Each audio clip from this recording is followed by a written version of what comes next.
My name is Peter Goetje. I'm a director of the Nordic Cochrane Center in Copenhagen and professor of research design and analysis at the University of Copenhagen. 2 years ago, I found out that our prescription drugs are the third leading cause of death after heart disease and cancer.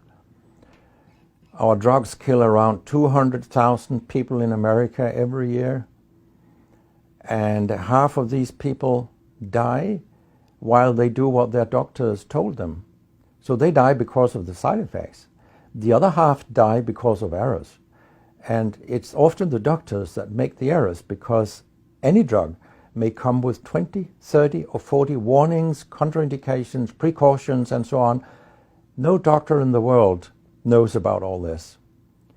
So they give patients drugs that they should not have given them, that interact dangerously with other drugs or food items or so on. And then the patients die. That's the other half.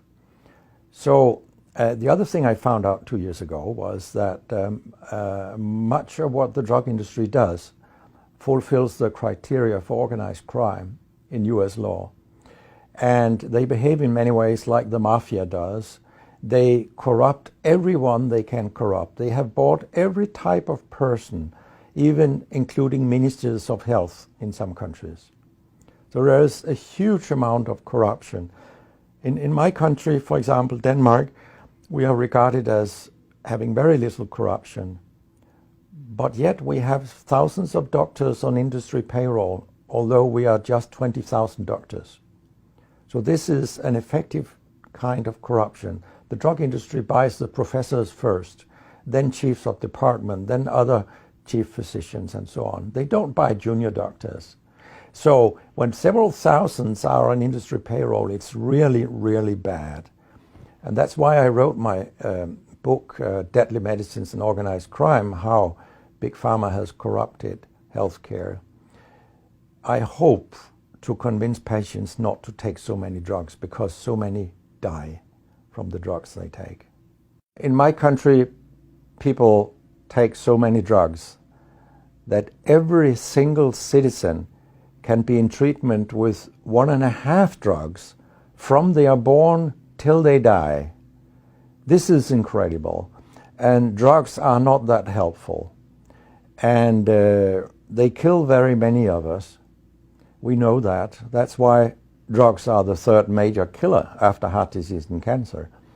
So what we need in the coming years is to take far fewer drugs than what we do currently.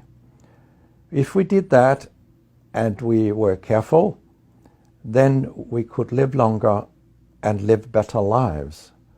Because drugs have many side effects, and patients often don't realize that when they become worse, that it could be a side effect of the drug, which they continue taking because that's what their doctors tell them. So when I was a specialist in internal medicine, what I very often did was that I stopped a lot of drugs, particularly in elderly people, and it's quite revealing to see a bedridden elderly person come into your ward, and when you stop the drugs, I mean, that person becomes many years younger. And many of these drugs affect the brain, and old people tolerate that very, very badly. They fall, and when they break a hip, 1/4 of them die. And for example, antidepressant drugs are used in more than 10% of our elderly. And they seem to kill 3% of them every year. I mean, if 100 old people take an antidepressant for 1 year, 3% of them will die because they fall and break their hip. This is a huge death rate. So a lot of other drugs than antidepressants also make people fall and kill them. And they may affect your cognition, your memory, and all these things. And then they interact in ways that we know almost nothing about. Very many elderly, they take more than 5 drugs a day.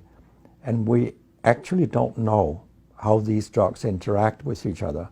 What we do know is that all drugs have many effects in the body, and some of them interact also in their metabolism. so that you can get a too high concentration of a drug if you take other drugs simultaneously. So we make a lot of harms that we don't even recognize. I have a pretty colorful collection of things people have called me during all these years. And sometimes journalists have asked me, why do you always look up controversy? And my reply is, I don't. Controversy looks me up, because it's not popular to tell the truth in healthcare. You will get a lot of enemies, because a lot of people make money on false premises, doctors and industry alike. And our drug regulators and our politicians, they are on board on this wagon.